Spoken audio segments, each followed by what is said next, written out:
Hi, I'm Terrell Turner, the host of the Business Talk Library, and today we have a bit of a different approach today, because usually if you're watching or you're listening, usually the interviews are, me talking one-on-one with the guest, but today I have actually a team on because I saw some of the stuff that they were doing on Facebook, and I think it was either Facebook or Instagram, one of the two, but I liked what they were doing about bringing more attention to restaurants here in Charlotte, and not only just any restaurant, but they were focusing their target market of EatBlkCLT.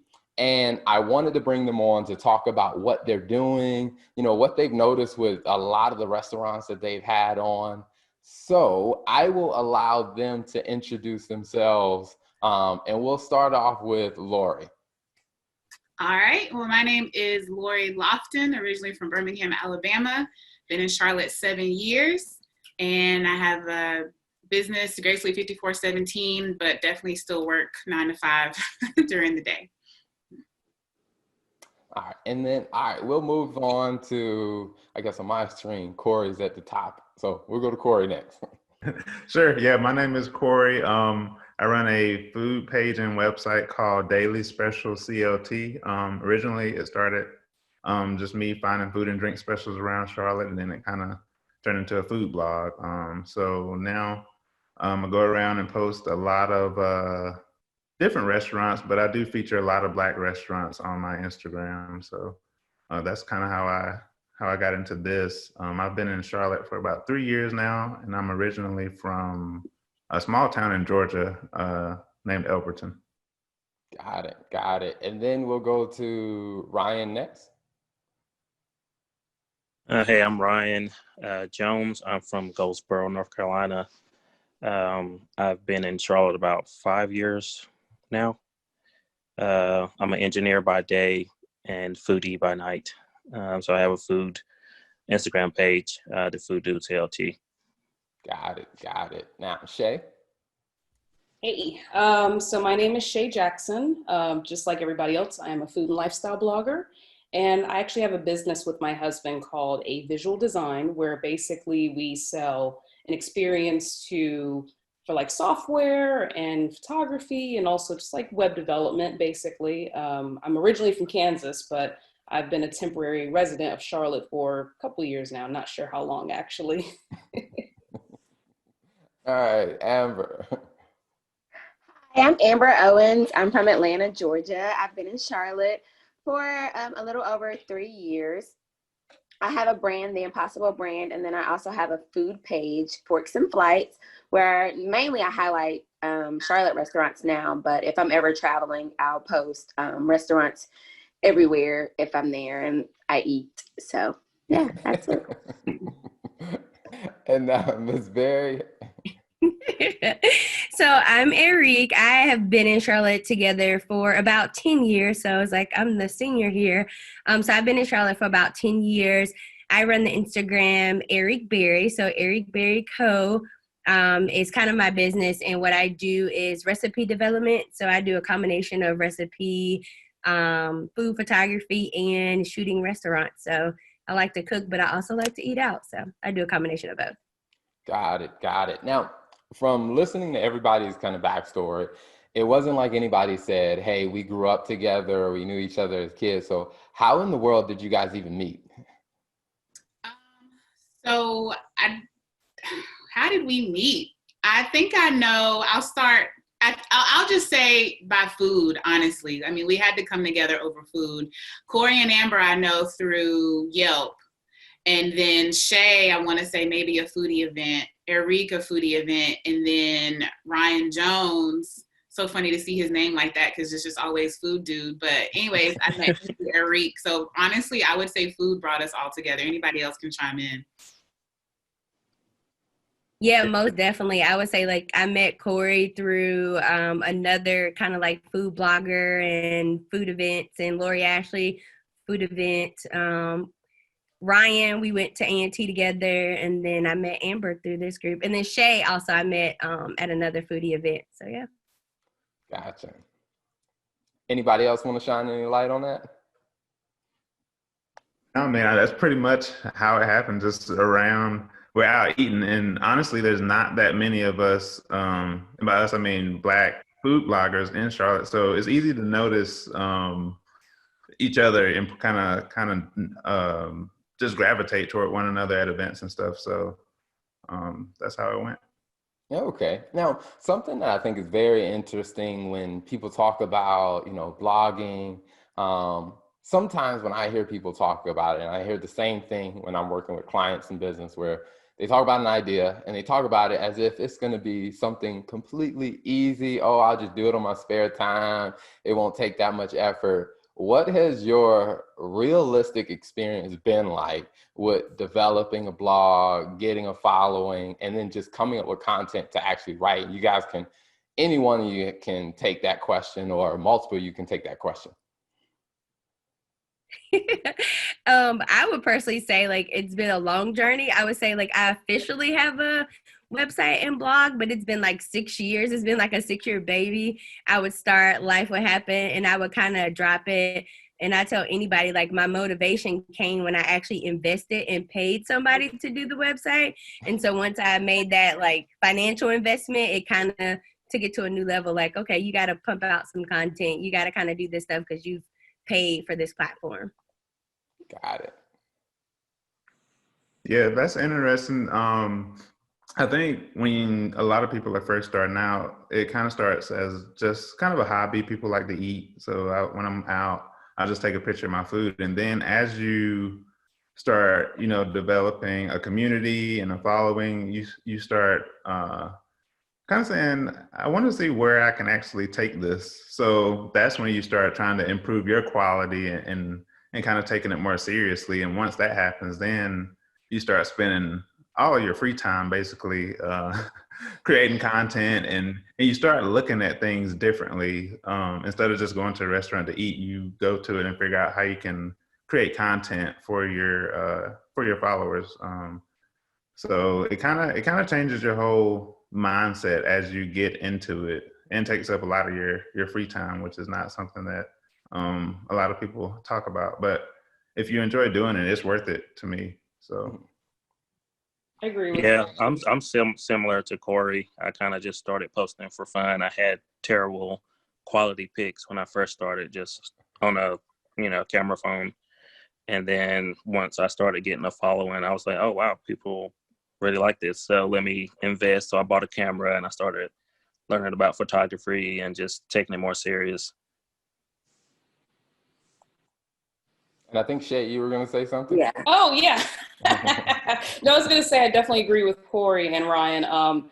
It's definitely, a good hobby to have, in the beginning, but eventually you just kind of be a little bit more artistic, and you start to basically just become more innovative in how you take your photos and just pay attention to certain details. And when you surround yourself with those people who are doing the same thing, it kind of is very inspirational. And we've all learned a lot from each other, I think. I know I find inspiration in every single one of these members. Each time that I go on social media or I just see them out, I'm like, man, I need to step my game up. But it's a lot of fun, and I just really enjoy it. And Amber, we're not going to leave you out, so I'll let you share a little bit too.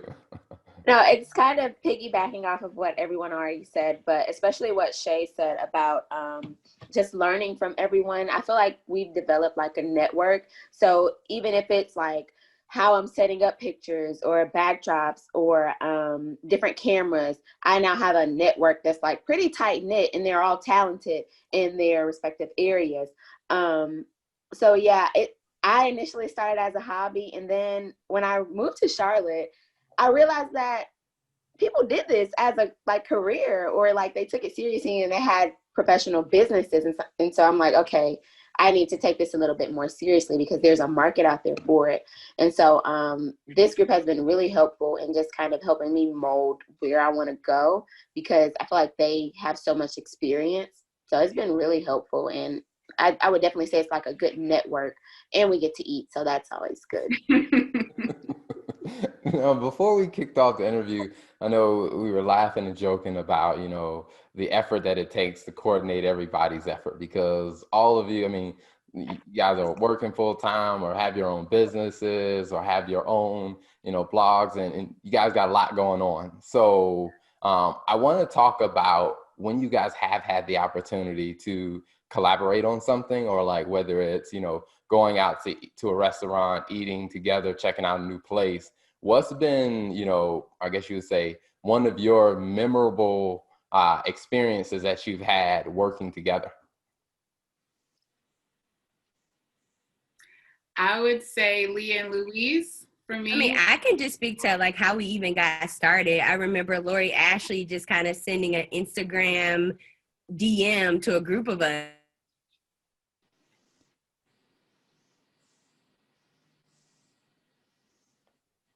Sounds like we lost Miss Berry. Erique, you still there? Talking about different things. And then I would say probably the group, I think my sound. We can hear you now. Oh, okay. I think want to start over to how we met. And don't worry, I'll edit all that out. Oh, sorry. I don't know. It's fine during the day, but in the evening, I guess everybody's on. But I would just say in the beginning when we came together as a group and Lorri Ashly sent us all a DM on Instagram, and we came together and knew that we wanted to do something for Black-owned restaurants and supporting Black-owned restaurants. So I would say probably with a 4 or 5 day turnaround. We came up with the hashtag, pumped it out, came with a goal to engage, our own audience, but the rest of Charlotte in supporting Black-owned businesses. And, I think that was just memorable in the turnaround. We were able to come together as a group and pump that out and now see where we are now. I think that is like the most memorable thing for me. Got it. I would have to agree. Honestly, I don't even know if they know this part of the story, but this all came about during George Floyd. That whole, literally, I think the video came out that Monday, and maybe I text them or sent a DM, and it literally, I slid in all their DMs at 11:30 at night, hey guys. But honestly, I just couldn't sleep. I mean, I know a lot of people experience things differently, but we had been in the house already for so many months, quarantine, everything was just magnified, and I just honestly could not sleep. And one thing about me, I'm gonna go to sleep. So the fact that I couldn't sleep was okay, what is wrong with my spirit? So I just felt like I needed to do something. And I literally just called on some heavy hitters that I know were genuine at heart, but still, enjoyed the love of Blackness in Charlotte, and wanted to propel that forward. So I honestly was what can we do? All of that. And everyone just chimed in, from Shay to the visuals, Cory to the list. I mean, everyone had their thing. And, we still have leaps and bounds that we want this to grow and be. But the fact, like she said, I think in 72 hours, we had already had a visual, a logo, a hashtag. Erique had already bought the domain. We was on it. So it just confirmed in me that, clearly other people felt this way, and we know that there needed to do something. And I'll go back to what Amber said earlier. She said we created a network within ourselves. When you're in this foodie blogger territory, a lot of things are taboo. Sometimes you can't ask people certain things like, how much do you charge for this? Or how much, so-and-so reached out to me for, to do some pictures. What should I charge? And that's honestly something that still gets people who are experienced influencers or bloggers to this day. How much do you charge? What should I say back? There are influencers out here with 100K charging people 100 plus for classes to teach you how to do this, how to pitch.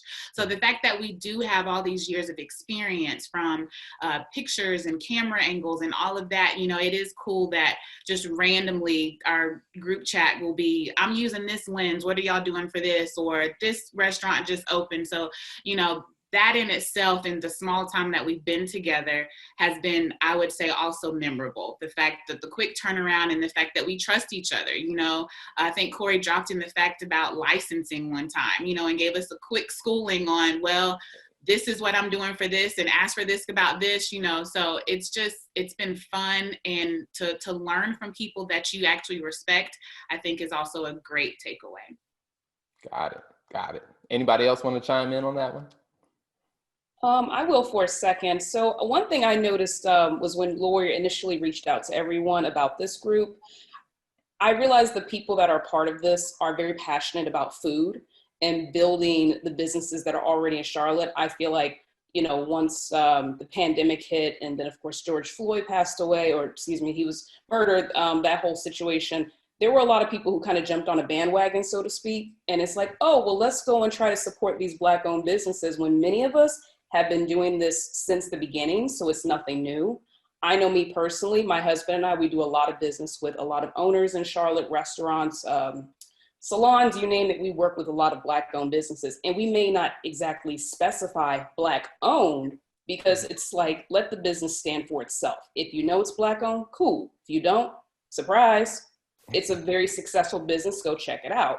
But what I appreciate about all of us is that we know food. We know how to speak food. It's not just, oh, this is some good fried chicken. No, it has a bit of a twist to it. Oh, this chicken has, or, you know, whatever dish has a spin to it. It's not just the average meal that you're going to get just from Joe's Crab Shack or something like that. You know, it's something different, something unique that we're trying to introduce to our community and create an experience overall.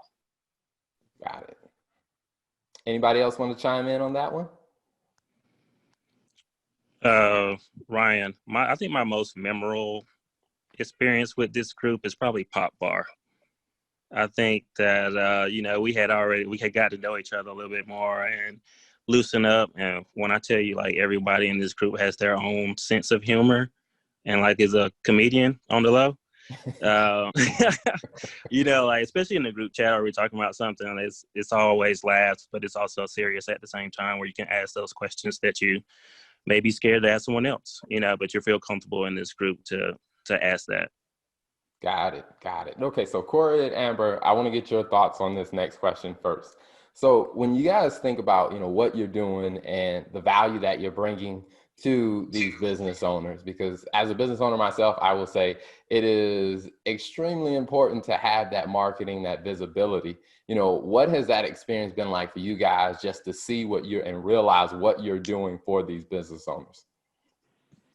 Yeah, so that's kind of the best part of it all, actually, is seeing, you know, once we actually go somewhere or do a post or work with the business to get them good pictures or whatever, that they actually see the results and, you know, they have a line out the door, they're selling out or whatever. So I think just seeing that return is always very rewarding. And the good thing about this group is not necessarily about making money or anything. We are all really trying to improve the community here. So, and make sure that our Black businesses survive, but not only survive, they thrive. And that way they can bring on people who then go and open up their own business and it can continue to grow. Because, you know, since I'm from Georgia, I spent a good amount of time in Atlanta where there's Black businesses everywhere. So hopefully here we can continue to expand and grow and we can be all over the place. Gotcha. Yeah, I agree a lot with what Cory said. He said a mouthful, and I would point out a lot of points that he brought up. But I definitely will say to see the impact, because I don't know, for some reason, I just feel like I post these pictures and people don't really pay attention. But then when people start to reach out and say, hey, I'm in Charlotte, like, what places should I go to? And then they start posting where they went to these places and they're saying, thank you. It's like, oh my gosh, people are really paying attention. And we're really able to, like, as Cory said, help people to navigate to restaurants that they probably would have never known existed.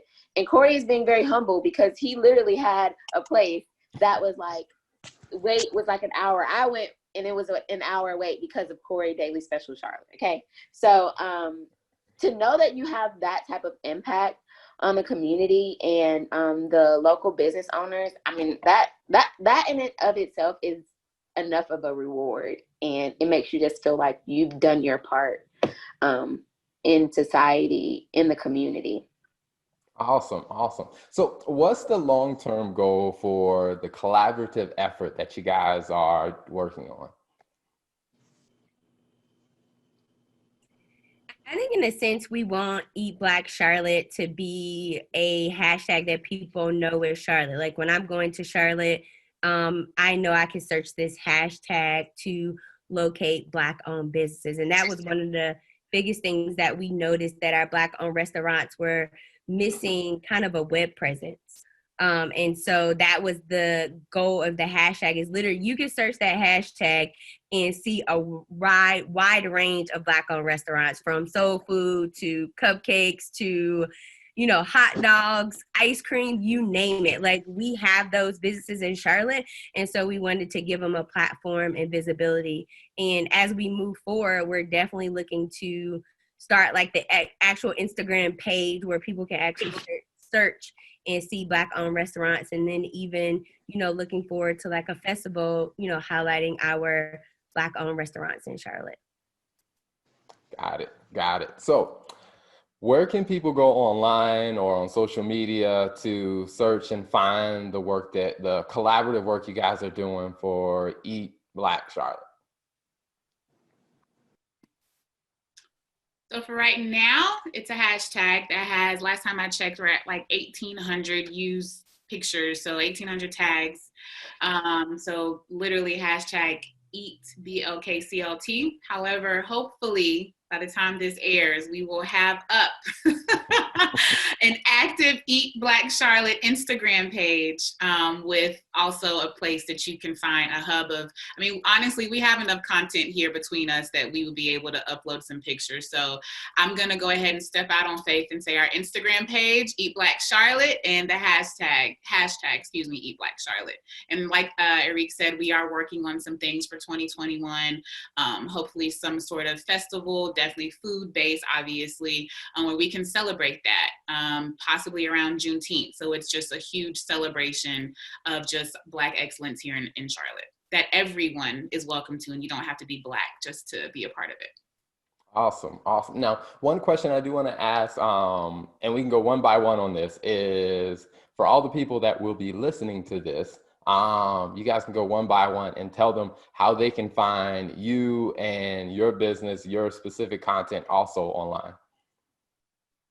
I'll kick it off. Lorri Ashly is my personal page, LORriashly, and Gracely5417 is my business page. So as you might have heard, I didn't really chime in on the blog thing. I don't have one of those. I do events around the city, which is one reason probably why I felt so stagnant, because I'm not being able to be fluid in my events because of COVID. So I love being able to present new and fresh ideas to Charlotte, and I love that all these people have teamed together and that we can present Eat Black Charlotte to Charlotte. So I do events around the city along with, like I said, work corporate. So Gracely5417 and Lorri Ashly for me.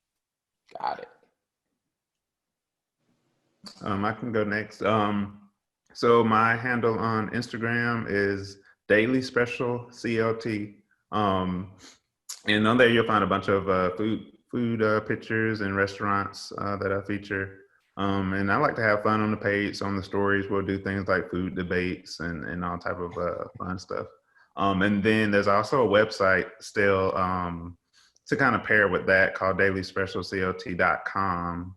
And people use that to find food and drink specials, which is kind of stagnant right now because of COVID. But as things return and restaurants open back up, as we move into phase 3 and stuff, and specials start kicking back off, I'll make sure to update those so that people can go and search and find food and drink specials around the city. Lorri is always so humble, like Amber said, but seriously, that is kind of what drives the whole point of what we're doing. He has the list of Charlotte that so many people have tried to replicate, copy, whatever. So that's how he helped along with but he literally had a list already growing on an Excel spreadsheet, I believe, correct me if I'm wrong, or Google Doc, but what, 100 plus and growing? Yeah, there's 100 plus Black-owned restaurants. There's a Black-owned restaurant list or section on the site. So yes, so there you go for it. Plug for it.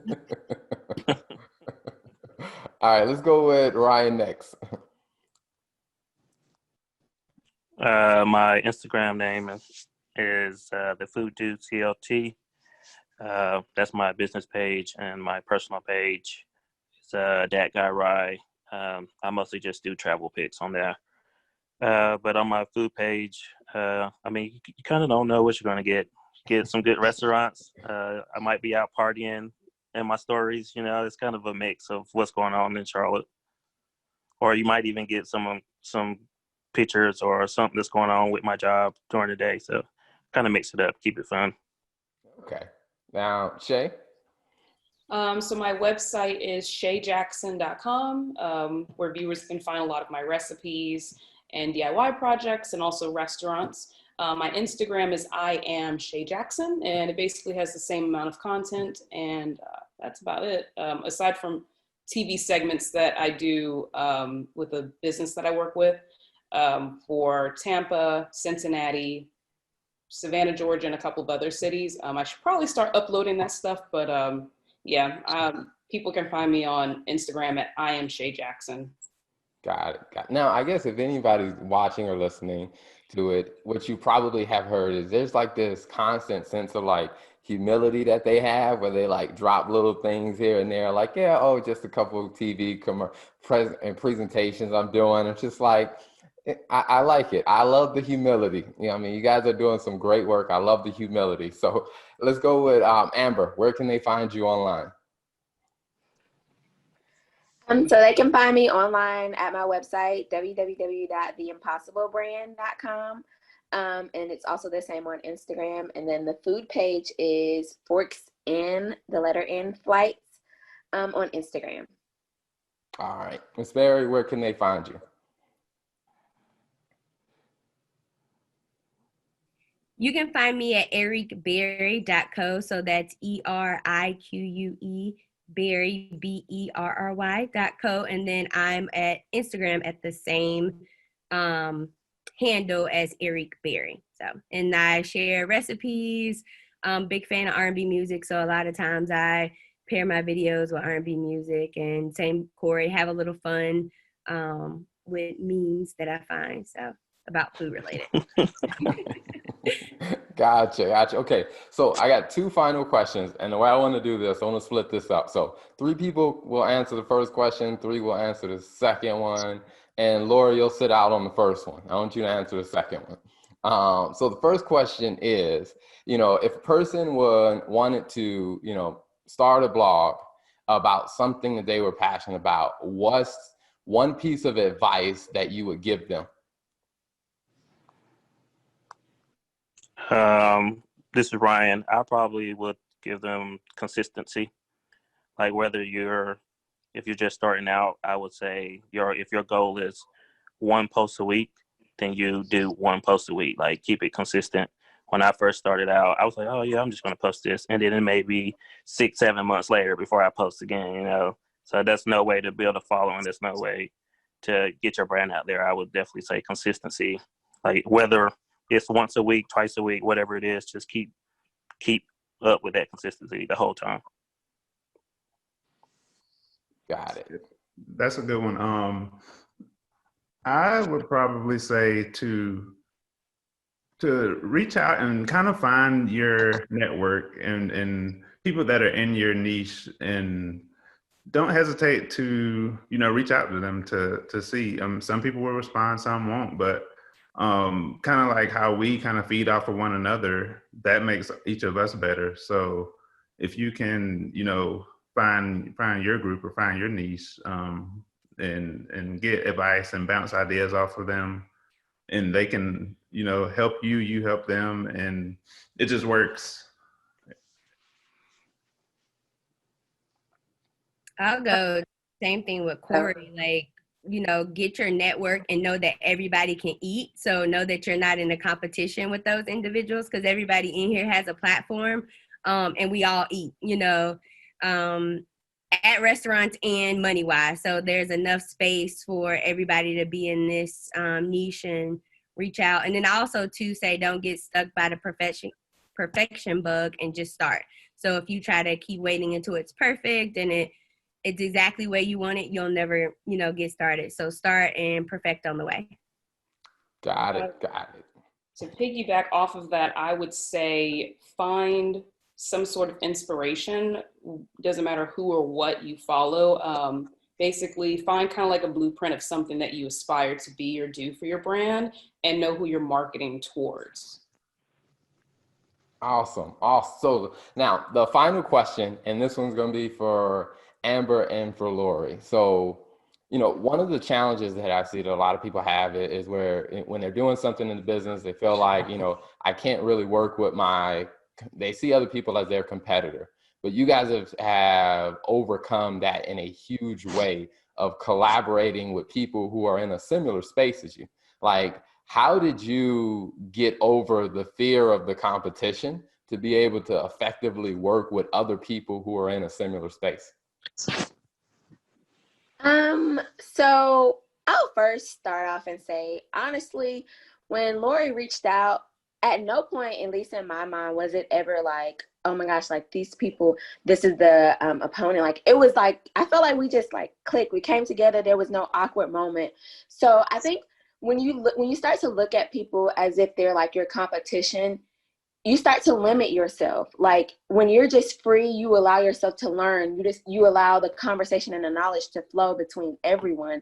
And I just think when you start looking at people as your competition, that's kind of a limiting factor.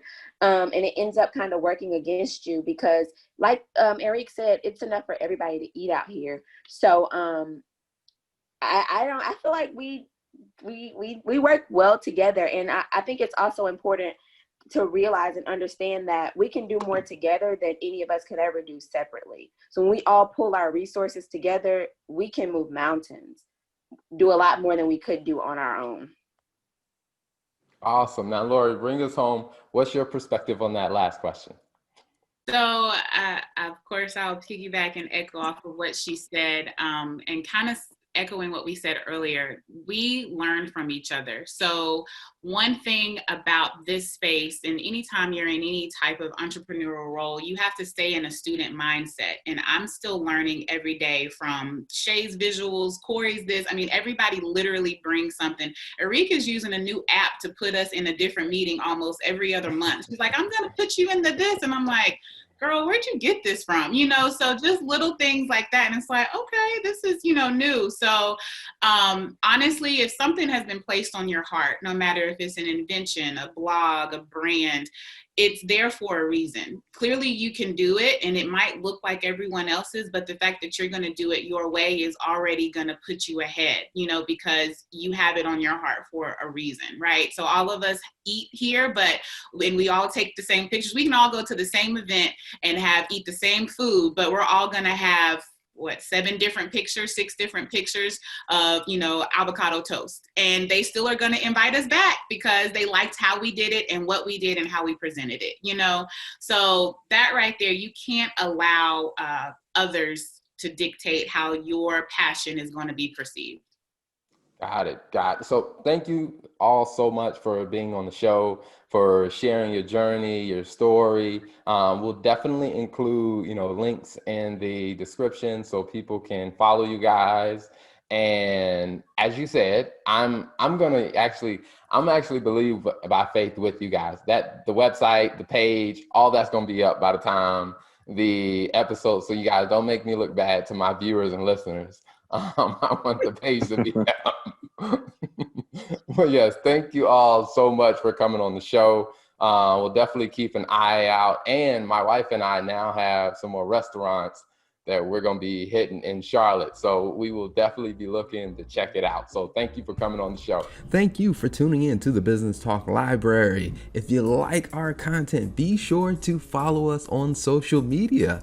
And if you want to see more of our exclusive content, you can subscribe and become a member on patreon.com/Business Talk Library. Hey, the Business Talk Library is the place where business makes sense.